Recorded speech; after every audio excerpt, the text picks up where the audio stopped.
Bonjour, ici Max Piccinini, je suis entrepreneur, auteur best-seller, coach et expert en stratégie de réussite. Comment faire face aux gens qui vous agacent? Qui sont les gens actuellement dans votre vie qui vous agacent? Qui vous mettent en colère ou qui vous frustrent? Ou qui disent « Ah, j'aime pas quand il fait cela ou ceci ». Alors, vous avez deux choix dans votre vie. Soit vous tentez de changer les autres. La question c'est comment ça marche jusqu'à présent? Comment ça marchait jusqu'à présent? Soit vous tentez de changer vous-même. Ce que j'ai appris dans ma vie, c'est que c'est très difficile de changer quelqu'un. Par exemple, dans mes séminaires, c'est différent. Les gens viennent, vous venez dans mon séminaire, et dans ce cas-là, vous êtes prêt à changer. Vous avez investi en vous-même en disant « Ok, je suis prêt à transformer mon monde intérieur pour pouvoir créer de meilleurs résultats. » Mais tant que les gens ne vous donnent pas en quelque sorte de l'autorisation, ça ne sert à rien, vous allez perdre votre énergie, et vous le savez.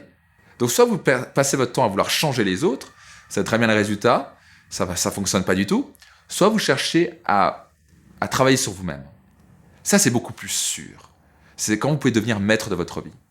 Donc l'idée, c'est ce que j'ai appris, c'est que quand quelque chose vous agace chez quelqu'un, c'est qu'en général, le problème est chez vous.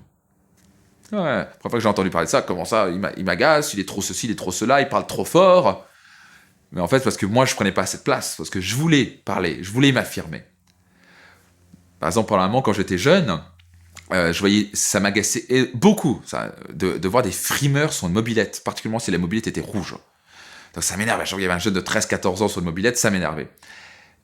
Mais la vérité, une fois que j'ai découvert ça, c'était qu'en fait, c'était moi le frimeur, et c'était moi qui voulais frimer sur cette mobilette en pensant que les filles allaient me regarder. Le jour où j'ai réglé ce problème-là, d'un coup, je voyais plus un frimeur sur une mobilette, je voyais un jeune sur une mobilette. L'idée, c'est que vous pouvez changer vos émotions. Ce qui vous agace chez les autres actuellement, c'est un problème que vous devez régler chez vous-même. Aussi dur que c'est d'accepter, c'est pourtant la réalité. Quand quelque chose vous agace chez quelqu'un, le problème est chez vous-même. Et de toute façon, est-ce que vous pouvez changer le problème chez l'autre? Non. Par contre, vous pouvez changer votre émotion. Est-ce que simplement c'est développer une qualité que vous devez développer? Est-ce que c'est simplement apprendre à être plus calme, à être un peu plus respectueux? Est-ce que c'est se respecter mieux? Est-ce que c'est développer une qualité comme la patience ou le pardon? Prenez un exemple. Prenez actuellement une personne qui vous agace. Maintenant, regardez chez vous. En quoi ça vous concerne? En quoi ce problème-là est une opportunité pour vous de croître? Et en général, c'est là les plus grandes opportunités pour vous de devenir une meilleure personne. C'est d'identifier ce qui vous agace chez l'autre et de travailler cette qualité qui vous agace. Si vous faites ça, je peux vous garantir, votre vie changera pour toujours et vous deviendrez une meilleure personne. Vous deviendrez maître de votre vie. Au plaisir de vous accompagner vers la réussite que vous désirez et méritez.